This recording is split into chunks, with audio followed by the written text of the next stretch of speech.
Buen día tengan mis amigos. Como en la clase anterior estuvimos hablando de las macromoléculas y vimos los lípidos, hoy vamos a hablar sobre las proteínas. Qué importantes son las proteínas. Casi siempre en los alimentos incluimos algunas de estas que ustedes están viendo por aquí. Por ejemplo, carnes, huevo, pescado, algunos cereales ricos en proteínas. Pero también los seres vivos y especialmente los seres humanos podemos sintetizar proteínas. Nuestras células están capacitadas para poder estructurar diferentes tipos de proteínas que van a formar parte de nuestro organismo, porque las proteínas son muy importantes. Y dentro de la importancia de las proteínas, como ustedes pueden ver acá, estas sirven como componentes estructurales de células y tejidos. Es decir, que forman partes de nuestras estructuras, de nuestros tejidos. Por ejemplo, el cabello, las uñas, la piel. Ahí tenemos proteínas. Pero también ellas van a determinar nuestro crecimiento, la reparación y conservación de nuestro cuerpo, o sea, de nuestro organismo. Fíjense ustedes qué importantes son estas proteínas. Igual que los otros compuestos que hemos visto en clases anteriores, las proteínas están formadas por muchas subunidades de moléculas, como ustedes pueden ver aquí una gran cadena, muchas subunidades de moléculas y por lo tanto se incluyen dentro de las macromoléculas o biomoléculas. Muchas proteínas funcionan como enzimas también. Dentro de las funciones de las proteínas, también algunas forman enzimas, que son moléculas que regulan las miles de reacciones químicas que ocurren en los seres vivos, en forma general. Ellos van a ser catalizadores, o sea que van a acelerar o van a retardar algunas reacciones importantes dentro de los seres vivos. Pero las proteínas, dentro de su actividad biológica, tenemos que los componentes proteicos de una célula determinan la actividad biológica de la misma. Y se diferencia en tipos, distribución, cantidades, características de proteínas. Y determina no solo su aspecto físico, sino también su funcionamiento. Es decir, que los tipos de proteínas todos no son iguales. Hay diferentes tipos de proteínas. Y la actividad biológica de la misma va a determinar esas diferencias, no solamente el aspecto físico. Un ejemplo de eso lo tenemos en la siguiente pantalla. Observemos aquí cómo, por ejemplo, una célula muscular, aquí como ustedes pueden ver en esta figura, tenemos células que forman los músculos, ¿verdad? Aquí tenemos, miren, diferentes tipos de células de estrías que forman los músculos de nuestro cuerpo. Pues este tipo de células tiene, por supuesto, proteínas. Y esas proteínas, como es la miosina y la actina, le va a dar una función específica a este músculo. Este músculo se va a poder contraer o se va a poder relajar y poder realizar los movimientos de nuestro cuerpo precisamente porque estas fibras de proteína que ustedes ven acá, esas fibras le va a proporcionar esa facultad, esa función. Esta característica de las células musculares le da su aspecto y capacidad de contracción. Este es un ejemplo de cómo las proteínas que forman parte de este músculo pueden contraerse, o sea, tienen una actividad biológica determinada. Otro ejemplo lo podemos ver en este caso.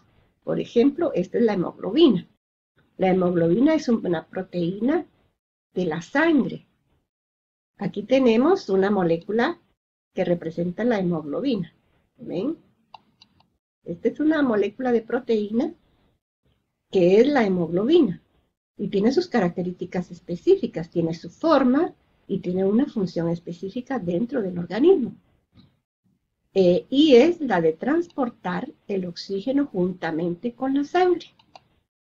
O sea que nosotros tenemos que transportar el oxígeno que obtenemos a través de la respiración, la tenemos que transportar hacia las diferentes células que forman nuestro cuerpo. Y he ahí la importancia de esta proteína.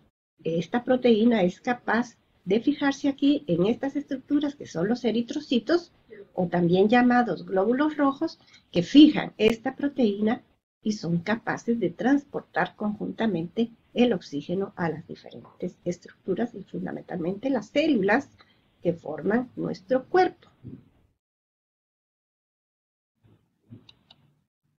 Las proteínas determinan la especie. Todas las diferentes especies que existen, por ejemplo, organismos que tienen una familiaridad muy cercana, son partes de la misma especie. Por ejemplo, todos los perros que existen forman una especie. Y estas proteínas determinan la especie, quiere decir que las especies van a estar diferenciadas según los tipos de proteínas que tiene cada uno de los seres vivos. Por lo general, las proteínas tienen algunos aspectos comunes en todos los seres vivos, pero se van a diferenciar para formar diferentes especies, y esto es debido a la formación de las subunidades de proteína, que ustedes, como vieron al principio, las proteínas están formadas por muchas subunidades. Ahora, las subunidades coinciden en casi todos los seres vivos, pero el ordenamiento y la posición que tienen podría variar, y de esta manera va a diferir en las diferentes especies. Por ejemplo, las proteínas, junto con otros factores, son específicas para cada especie. Observemos en estos ejemplos que ponemos a continuación. Aquí tenemos un perrito y aquí tenemos una zorra. Bueno, no son de la misma especie, estos son especies diferentes. Sin embargo, tienen cierto parentesco. Aquí tenemos el ejemplo. Las proteínas presentes en un perro difieren hasta cierto punto de una zorra. Bueno, ya que pertenecen a especies diferentes. Pero si comparamos las proteínas que forman estos dos especies diferentes y las comparamos con otro ser vivo como este, que son las plantas, vemos que la diferencia es todavía mayor. Por eso es que decimos que es aún más grande la diferencia que en las plantas, debido a que estas últimas no están estrechamente emparentadas.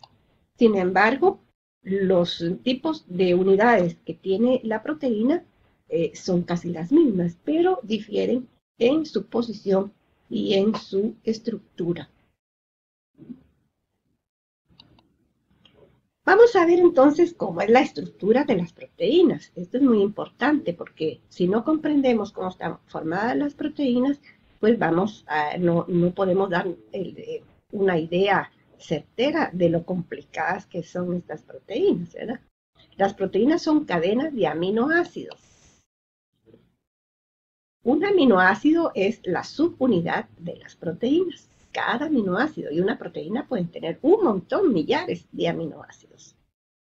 Cada aminoácido presente en un grupo va a presentar un grupo amino químicamente representado así, como ustedes ven acá: nitrógeno, hidrógeno, 2 moléculas de hidrógeno, y otro carboxilo, como ustedes ven acá, carbono, 2 oxígenos e hidrógeno.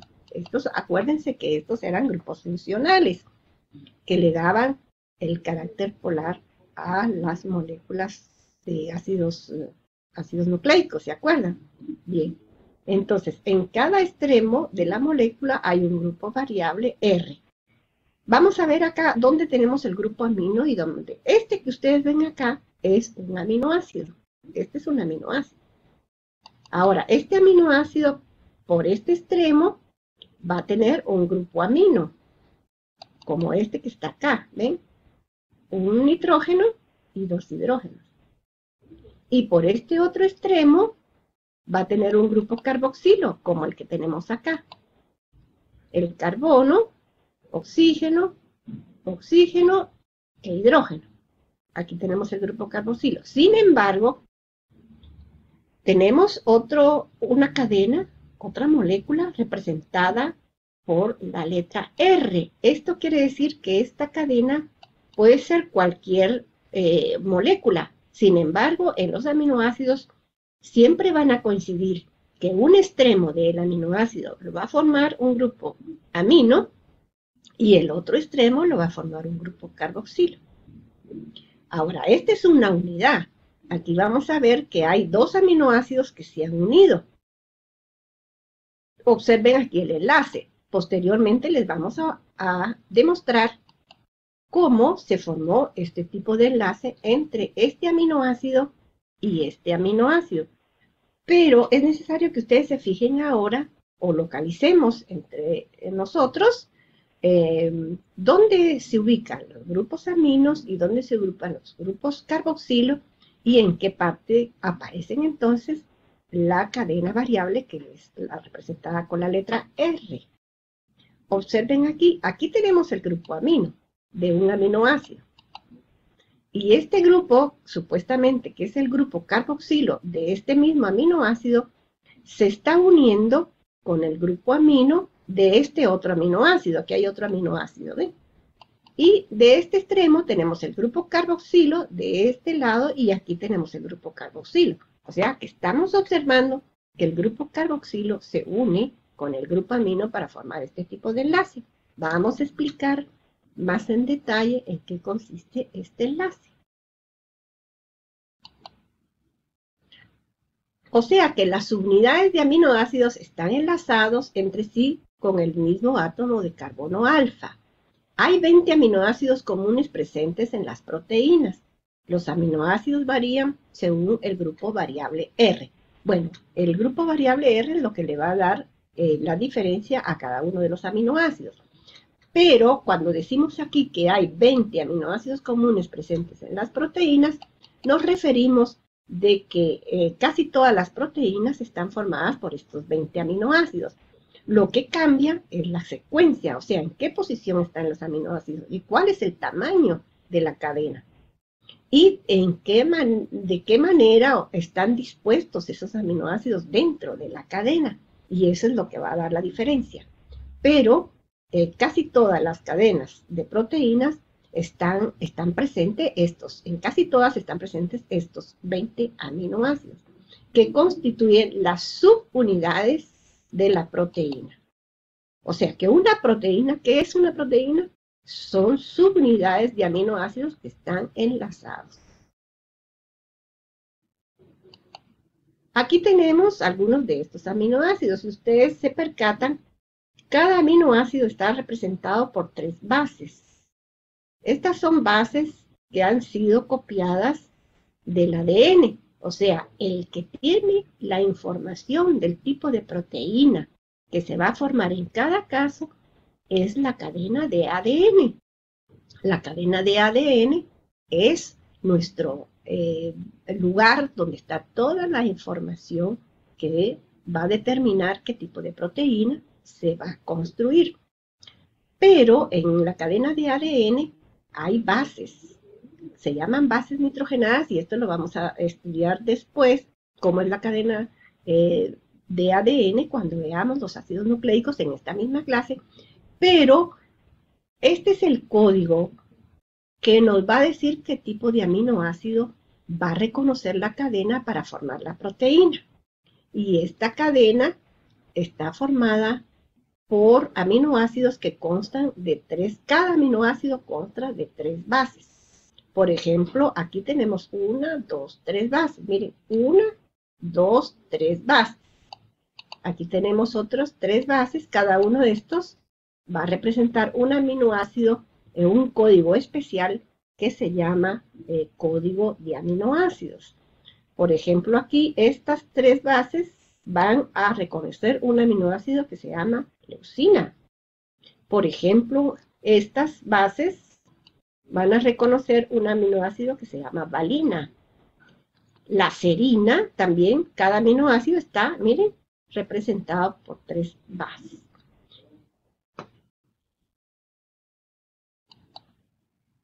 Bueno, características de los aminoácidos.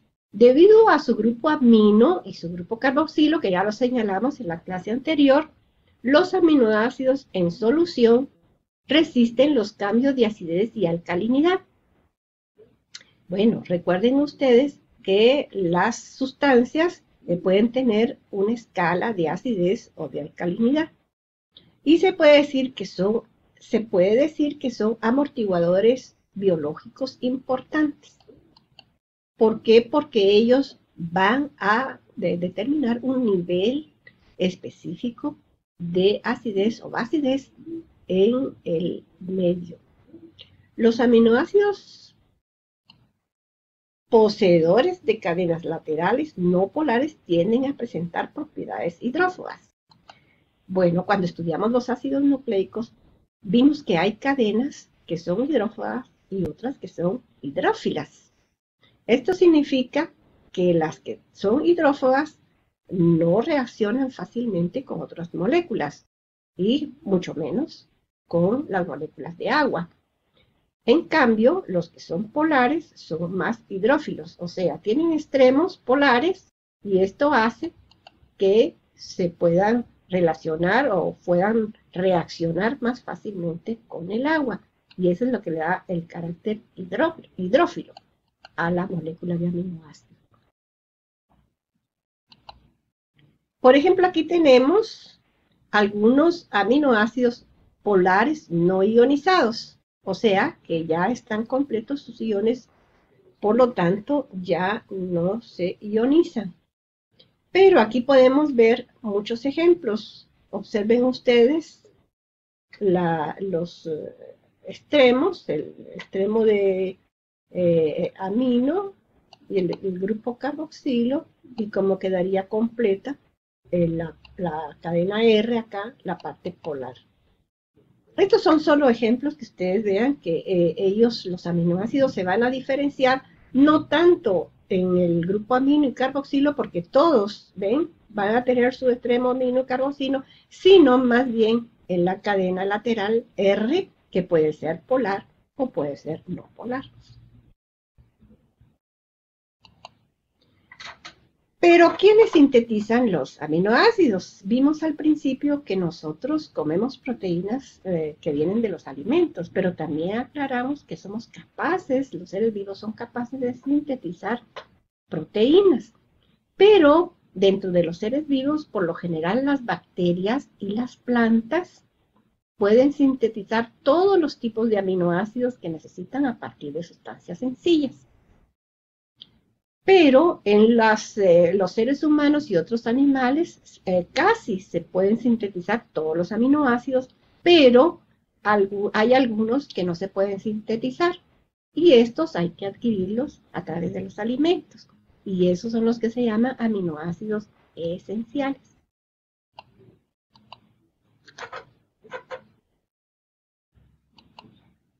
Vamos a ver entonces más detalladamente cómo es un enlace entre dos aminoácidos. Aquí tenemos una figura que nos va a ayudar mucho a poder entender este tipo de enlaces. Los aminoácidos están unidos químicamente por enlaces peptídicos. Bueno, esto nos está diciendo que este tipo de enlace se llama enlace peptídico. Aquí tenemos un aminoácido, ¿ven? Y aquí tenemos otro aminoácido. Y aquí tenemos en medio el enlace, o sea que es la fuerza que los une. Entonces se va a unir un grupo carboxilo con un grupo amino. Todos los enlaces, llamados enlaces peptídicos, van a estar específicamente formados por la unión del grupo carboxilo de un aminoácido con el grupo amino de otro aminoácido. Pero como ustedes ven acá, en ese enlace se va a formar una molécula de agua. Es decir, dos hidrógenos que corresponden a este tipo de compuesto más un oxígeno va a formar una molécula de agua. Esa es la característica de este tipo de enlace. Se llama enlace peptídico. El enlace peptídico es un enlace covalente. Y aquí ya está formado el enlace peptídico. Y aquí tenemos el carbono alfa del que habíamos hablado anteriormente.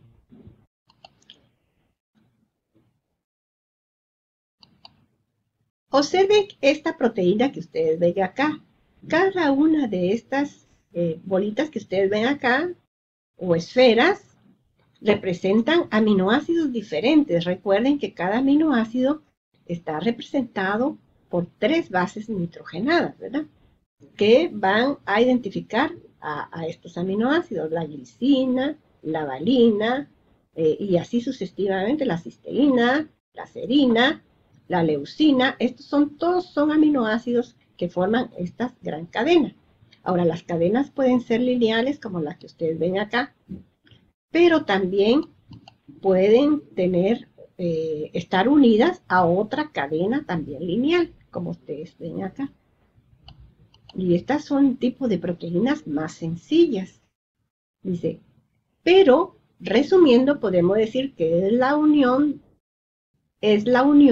del enlace de un grupo de amino con otro carboxilo libre.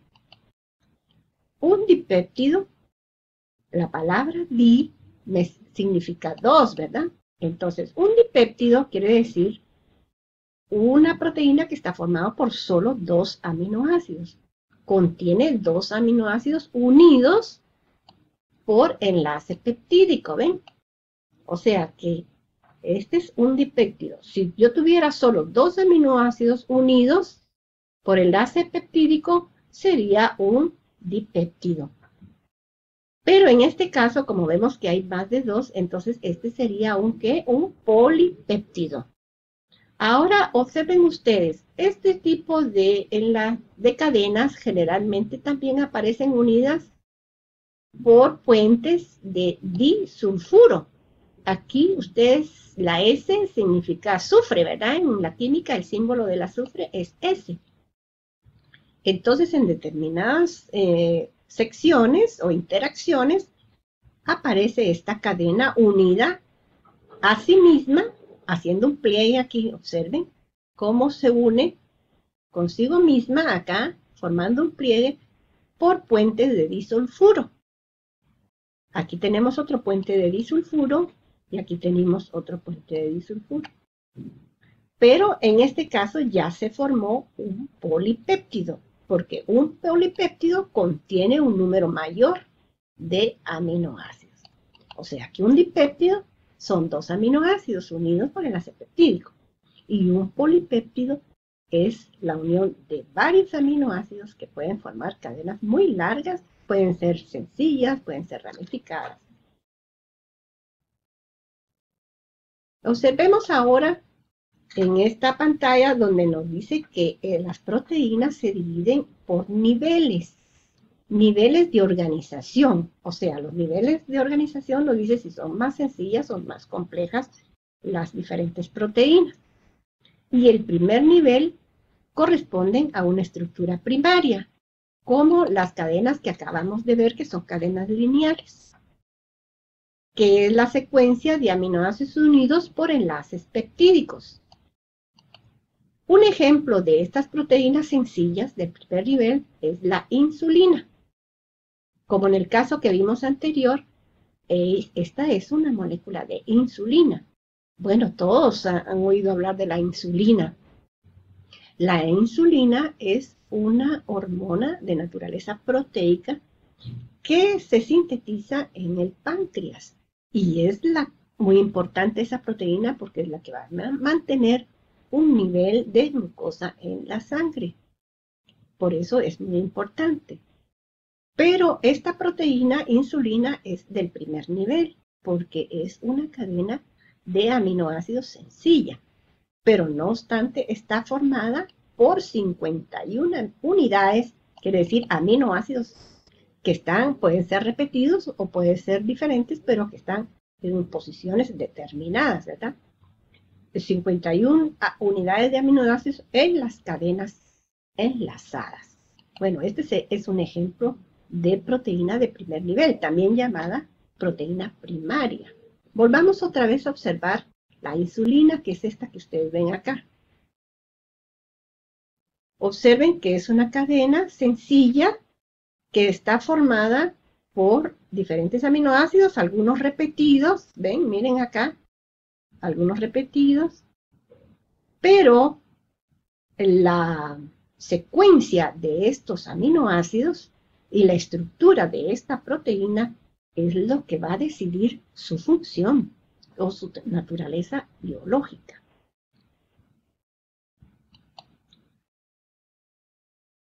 Observemos el segundo nivel. Bueno, aquí tenemos la estructura de las proteínas. El segundo nivel, dice, es la estructura secundaria, también llamada estructura secundaria. Su forma es mantenida por enlaces de puentes de hidrógeno en determinados átomos de la molécula.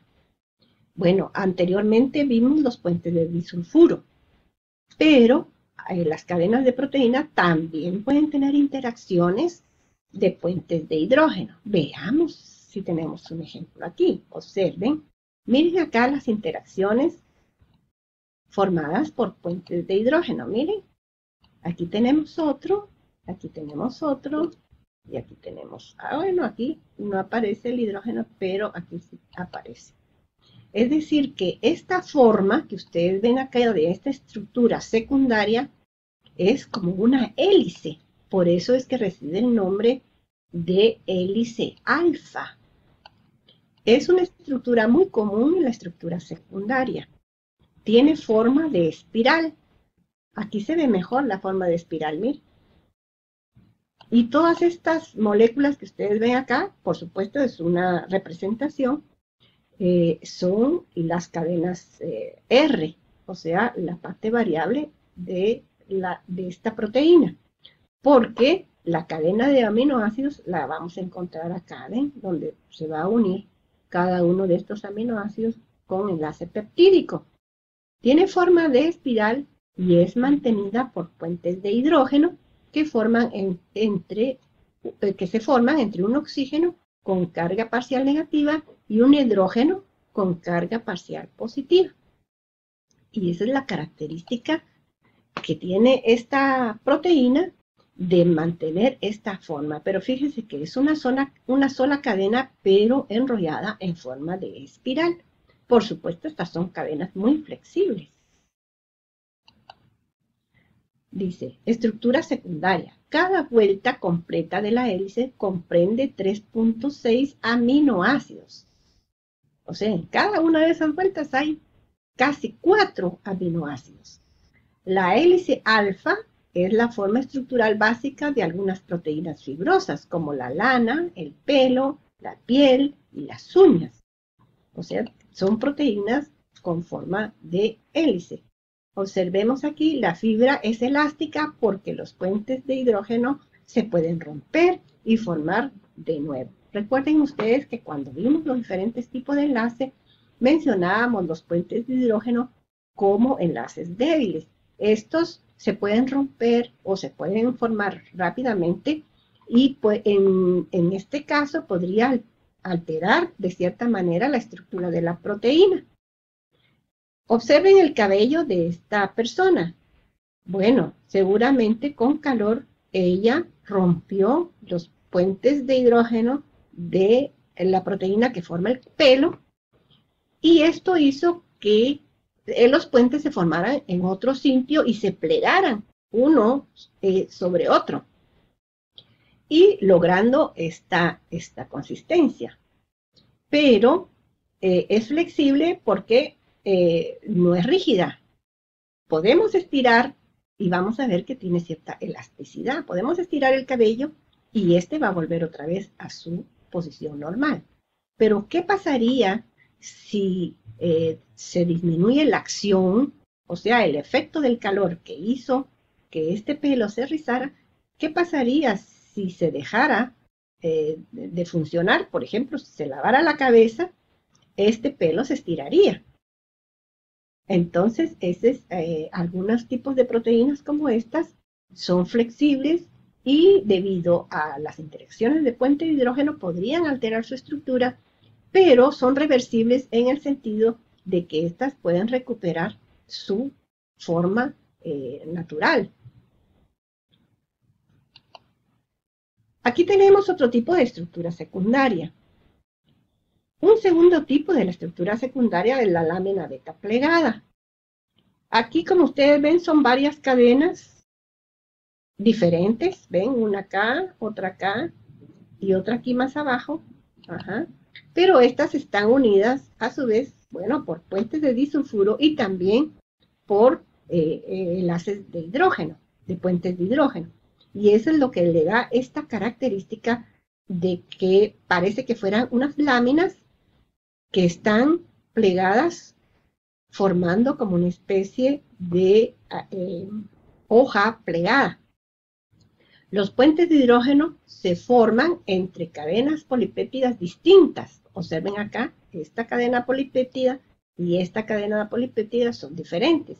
Ahí se forman los puentes de hidrógeno. Se forman entre cadenas polipépticas distintas o en diferentes regiones de una cadena que se ha enrollado en sí misma. Aquí se ve mejor el aspecto de lámina plegada. Estas son muy flexibles también. La cadena tiene una estructura en zigzag, muy parecida a una hoja de papel que se ha plegado para formar un abanico. Esta estructura es flexible. Un ejemplo de este tipo de proteína es la fibroína, que es la proteína que forma la seda. Aquí tenemos una tela que es la seda, pero es de origen natural. Está formado por hilos de seda que son fabricadas por organismos.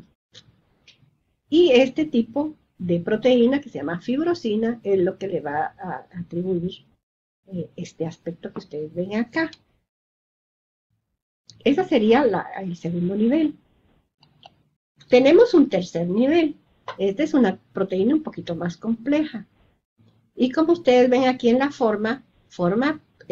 ella va a formar como una estructura globular, o sea, como pelota se puede decir, ¿verdad?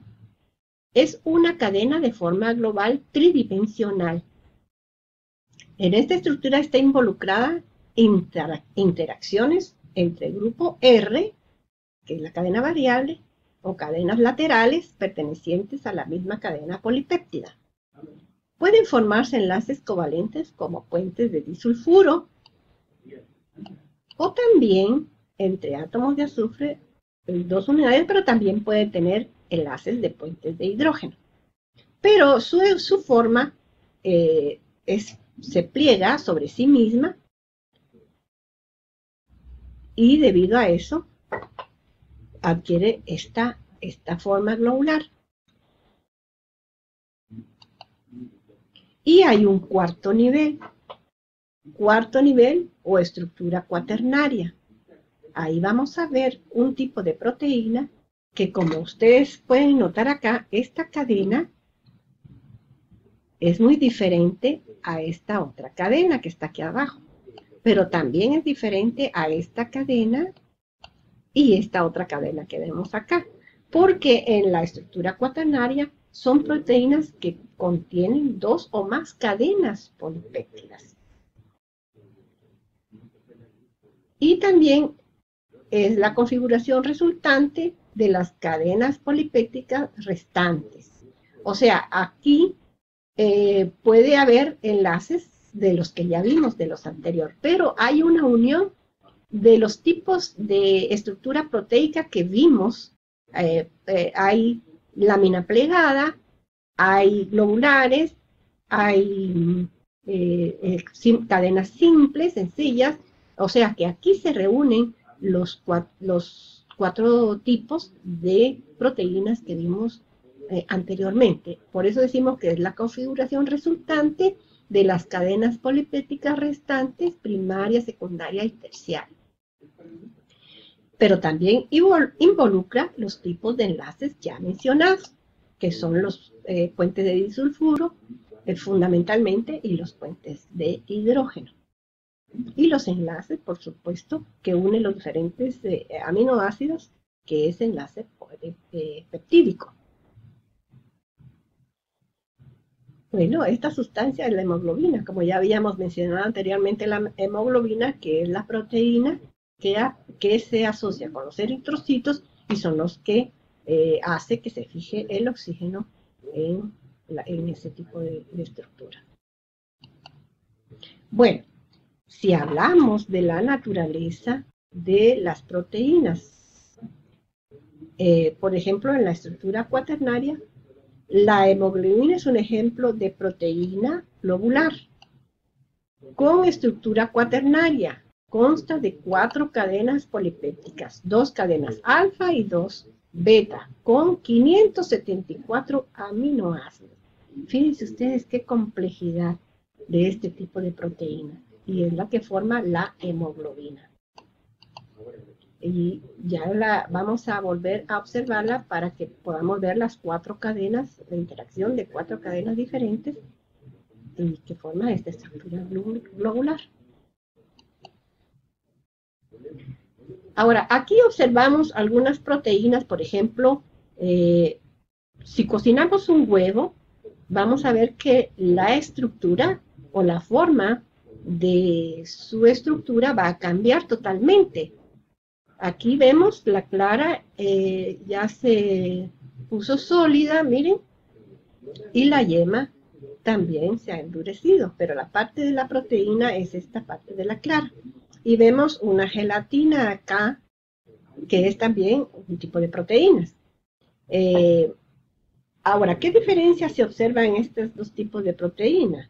Si nosotros queremos revertir este proceso de endurecimiento de este huevo, vamos a ver que no lo podemos hacer, porque esta estructura de esta proteína ya cambió totalmente, y volver otra vez a la estructura natural de esta proteína va a ser imposible. Con esto queremos significar que hay proteínas cuya estructura se puede cambiar y esta va a volver otra vez a su estado normal, pero hay otro tipo de proteínas que por acción de algún factor, que puede ser en este ejemplo el calor, pierden totalmente su estructura física y no son reversibles, son irreversibles, o sea que ya no se puede volver a su estado natural. En cambio, en este tipo de proteínas que forma esta gelatina, podemos observar que con el calor, con el frío, perdón, se endureció, o sea, se puso gelatinosa, se puso compacta. Sin embargo, si terminamos de ejercer este tipo de agente, que es el calor, vamos a ver que ella va a recuperar nuevamente su estructura inicial, o sea, si la calentamos, la gelatina va a volver otra vez a ser líquida, como al principio, es decir, en este caso es reversible. Por eso decimos que la actividad biológica de una proteína puede ser anulada por un cambio en la secuencia de un aminoácido. Al proporcionar calor o al proporcionar frío, hemos cambiado de alguna manera la estructura y esta hace que se manifieste de diferente manera. Pero cuando decimos un cambio en la cadena de aminoácidos, nos estamos refiriendo más a este punto, a este aspecto.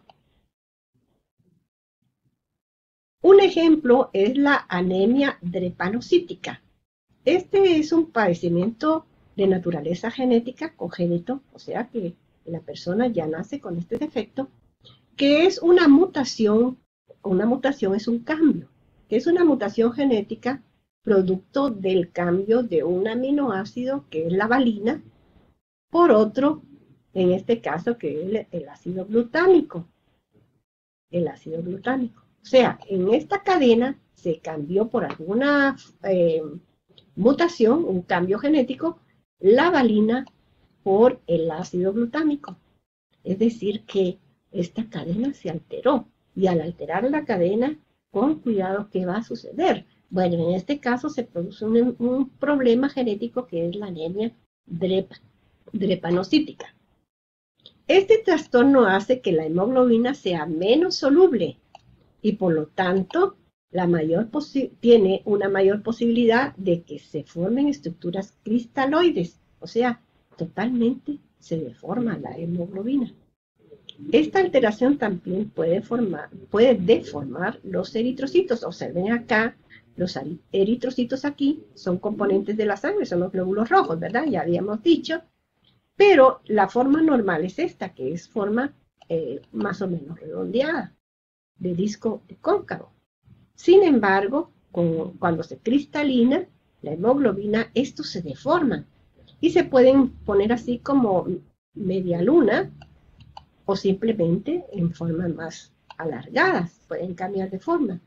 Esto hace que su función normal, que es la fijación del oxígeno, no se produzca. Este trastorno hace que la hemoglobina sea menos soluble y por lo tanto tiene una mayor posibilidad de que se formen estructuras cristaloides. Esta alteración también deforma los eritrocitos, pero vamos a ver en la cadena qué ha sucedido. Bueno, esta es una cadena de ADN. Una cadena de ADN normal tiene este aminoácido, que está formado por 3 bases. ¿Se acuerdan que cada aminoácido está formado por 3 bases? Guanina, adenina y guanina. Son 3 bases nitrogenadas. Y cada una, como es una doble cadena, el aminoácido, el ADN es una doble cadena, tiene sus bases complementarias. En este caso, citosina, timina y citosina. Y cuando se va a codificar estas 3 bases en aminoácidos, a través del ARN, ¿qué significa? Que entonces el aminoácido que identifican estas 3 bases va a ser este. Este es el G, guanina, este aminoácido, que es el que pertenece a esta proteína normal. Pero aquí hubo una alteración. Vamos a ver en qué consiste esta alteración. Observen esta pareja de bases. Esta pareja de bases, por una mutación, fue cambiada por esta. Observen. ¿Ven? Y eso hace que el aminoácido que identifica ya no es este, que es el normal, sino que es este, que este aminoácido no tiene por qué ir ahí. Pero fue seleccionado porque este aminoácido, estas 3 bases que forman el ARN, que identifica el aminoácido, lo cambió, como está alterado acá, y se identificó la valina en vez de el ácido glutámico. Entonces, en este caso se cambia el ácido glutámico por la valina y eso produce este defecto, pero es un efecto de una mutación por cambios de bases dentro de un aminoácido. Otra consecuencia de la desnaturalización de las proteínas es la estructura tridimensional de la proteína también se puede alterar y por consiguiente anular su actividad biológica. Y como pudimos ver en los ejemplos anteriores, si se cambia la naturaleza, entonces la actividad biológica, por supuesto, que se anula. En el caso de los eritrocitos, pues es obvio que totalmente se desfasó su función. Si una proteína se calienta o se trata con varias sustancias químicas, su estructura se desordena y la cadena enrollada se desdobla. Es decir, que además de su función fisiológica, también altera su estructura. Fíjense qué complicado es el problema de las proteínas y esto nos hace pensar. qué tan atinado es someter nuestro organismo a la acción de químicos, de estupefacientes, de calor innecesario, de ambientes contaminantes. Cuidado, porque eso puede alterar nuestras proteínas.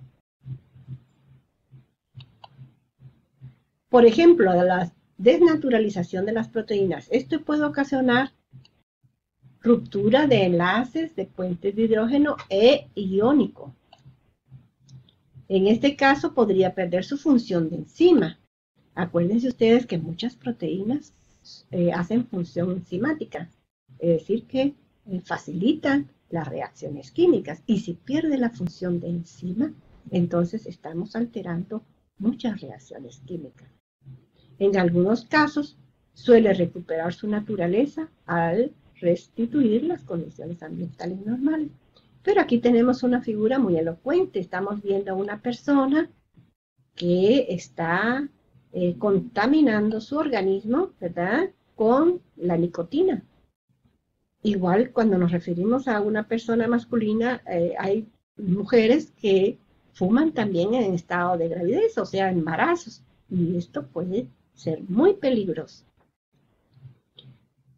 Bueno, con esto terminamos por esta parte de la clase de hoy, las proteínas, pero vamos a ver entonces la segunda parte, que es los ácidos nucleicos. Ya que hemos hablado de los ácidos nucleicos, cómo se podrían alterar, pero no hemos hablado más detalladamente sobre la estructura de los ácidos nucleicos. De eso vamos a hablar a continuación. Aquí tenemos los ácidos nucleicos.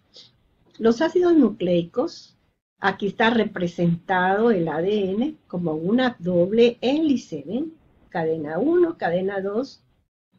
Y esta doble hélice está formada, bueno, este es el ADN, que es el ácido nucleico fundamental, porque este es el que tiene toda la información genética.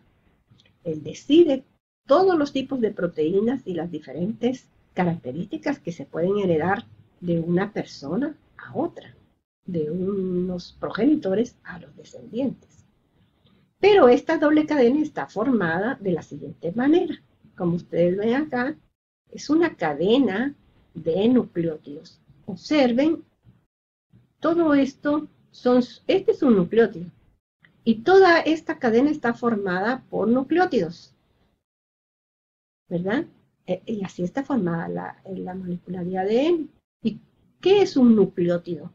Bueno, son subunidades que forman la cadena de ADN. El ADN es una cadena de nucleótidos. ¿Qué importancia tiene el ADN? Bueno, transmite toda la información hereditaria, o sea, todas las características que se pueden heredar están en la molécula de ADN. Por ejemplo, el ADN, ejemplo es el ADN, que es el ácido desoxirribonucleico. Pero también hay otro tipo de ácido nucleico que es muy importante, del cual también vamos a hablar a continuación, y es el ARN, que es ácido ribonucleico, que fundamentalmente este ARN participa en la síntesis de proteínas, ¿verdad? Como el ARN. Aquí vemos más en detalle cómo está formado cada nucleótido, pero podemos decir claramente que son cadenas de nucleótidos unidos por enlace fosfodiéster. Aquí tenemos un azúcar, que es la desoxirribosa, y aquí tenemos el enlace de fosfato, que es el enlace fosfodiéster. ¿Ven? Y este enlace de fosfato está uniendo este nucleótido con este nucleótido. Y por el otro extremo tenemos las bases nitrogenadas, que son 4 bases: adenina, timina, guanina y citosina. Entonces podemos resumir que son cadenas de nucleótidos unidos por enlaces fosfodiéster. Cada nucleótido, nos estamos refiriendo a cada uno de estos eslabones, está formado por un azúcar de 5 carbonos. Observen acá, este azúcar, cada uno de los extremos representa un carbón. 1, 2, 3, 4, 5. Es un azúcar de 5 carbonos, una pentosa.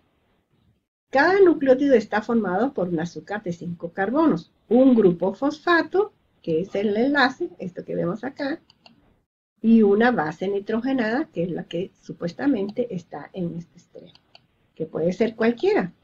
Puede ser la adenina, la timina, la guanina o la citosina, pero ellas se dividen en dos tipos, las purinas y las pirimidininas.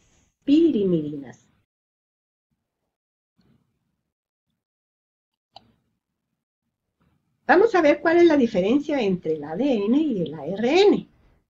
El ADN, como ustedes vieron en la figura anterior, es una doble cadena de azúcar desoxirribosa unida por enlaces de hidrógeno. Y contiene dos bases nitrogenadas de dos anillos, purinas, que son las que tienen dos anillos, como la adenina y la guanina, que se representa adenina con una A y guanina con una G, y otras dos bases de un anillo como las pirimidinas y las que son la citosina y la timina. La citosina se representa con una C y la timina se representa con una T. La información específica se codifica en la secuencia única de 4 tipos de nucleótidos presentes en la cadena.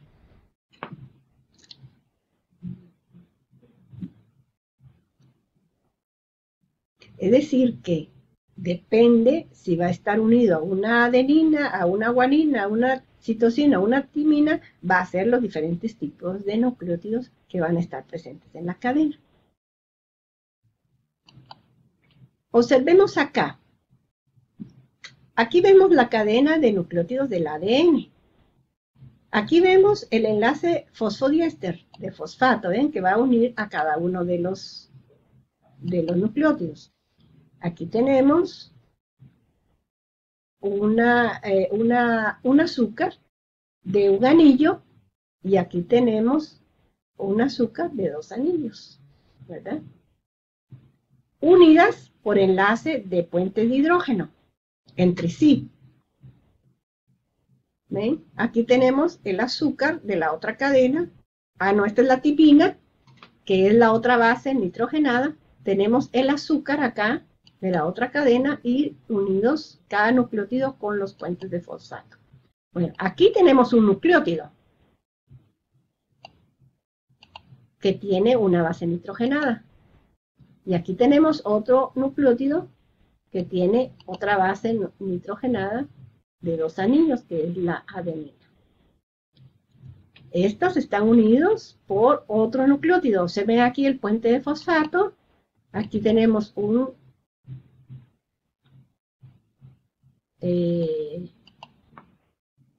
nucleótido y aquí tenemos otro. Están unidos ambos aquí en la parte central formando como una escalera con los puentes de hidrógeno. Bueno, y así es como está formada cada uno de los eslabones de esta cadena de ADN.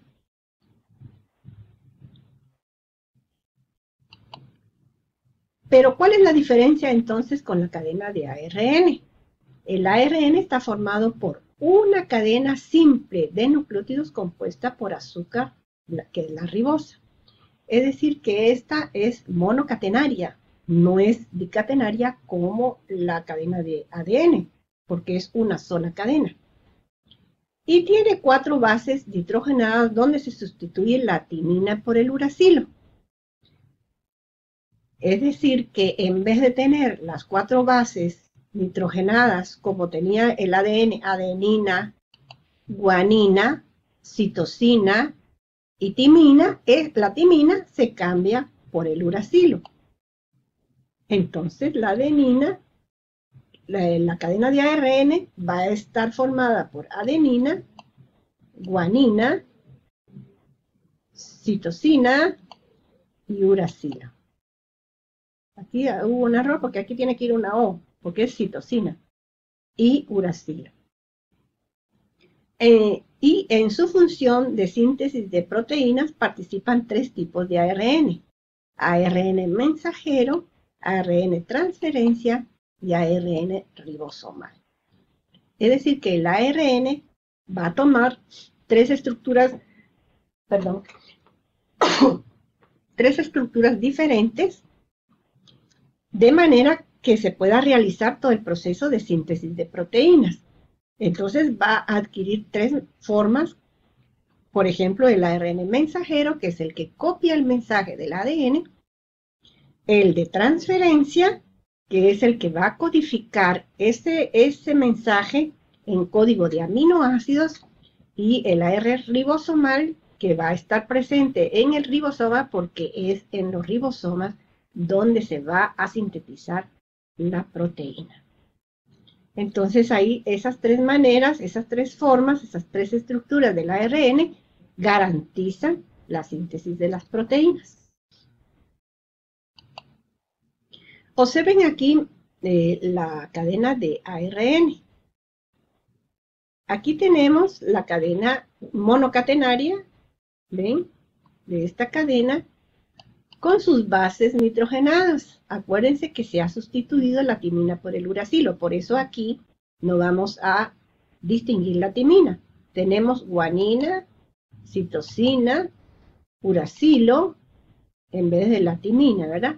Y cada 3 bases va a representar un codón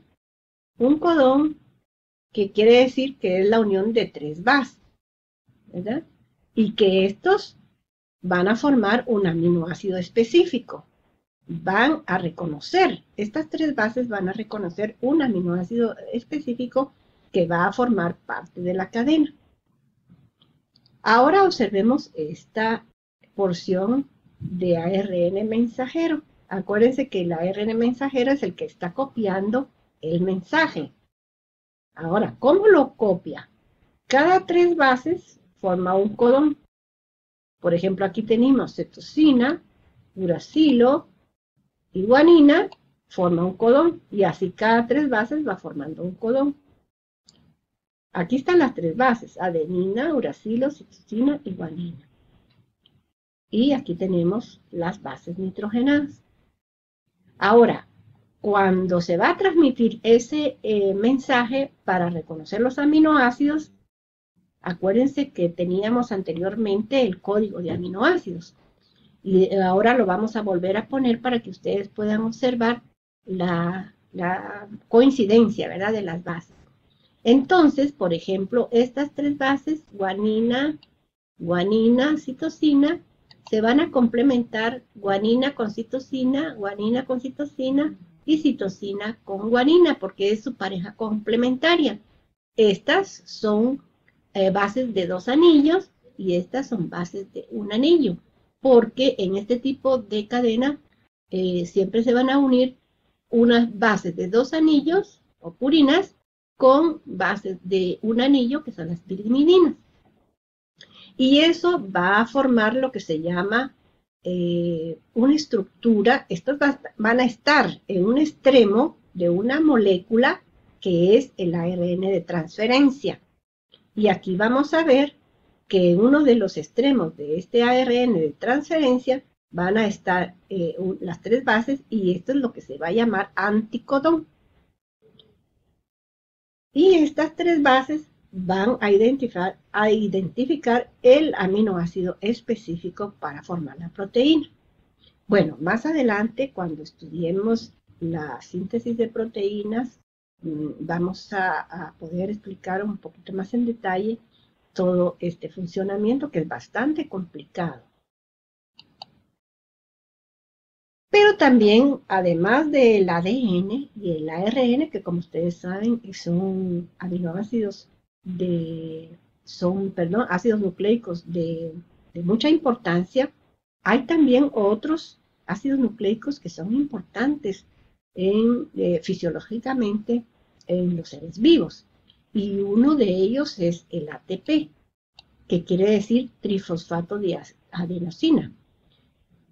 Sabemos que la energía química que obtenemos de los alimentos o de otros componentes que incorporamos a nuestro organismo, generalmente se van a transformar en otro tipo de energía y se van a almacenar en moléculas de ATP.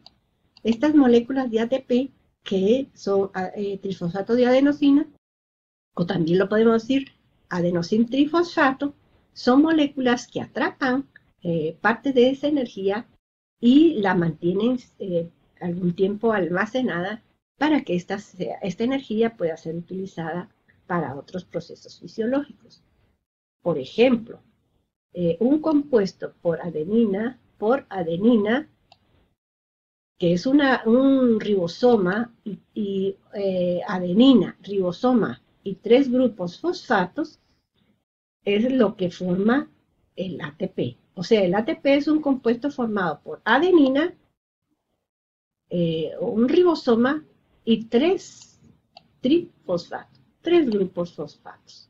Este complejo es el que va a formar el ATP.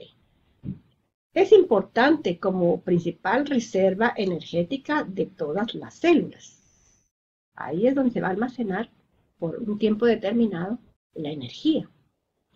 El ATP puede donar parte de su energía química al transferir un fosfato a otra molécula y convertirse en difosfato de adenosina, que es el ADP, o en monofosfato de adenosina, que es el AMP. Cuando una molécula como el ATP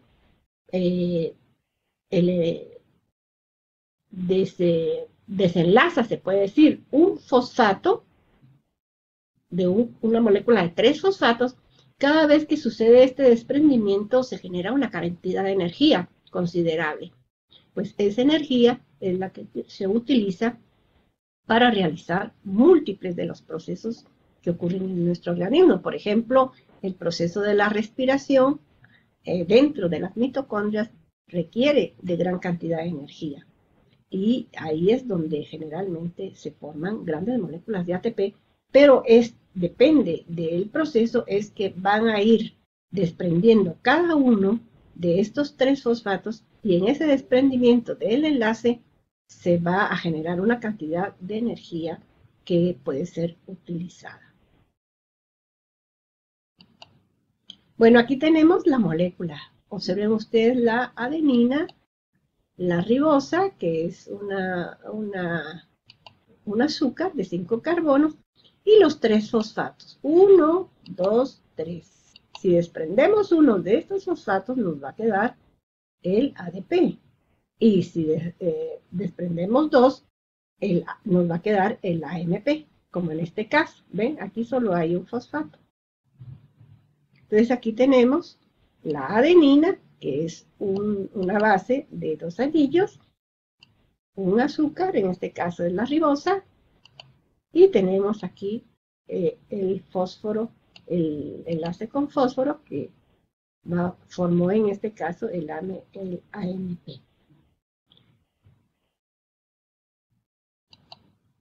Otros nucleótidos de importancia.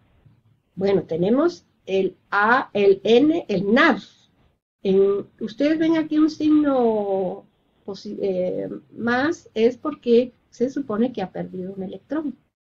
Entonces, en este caso es el NAD reducido.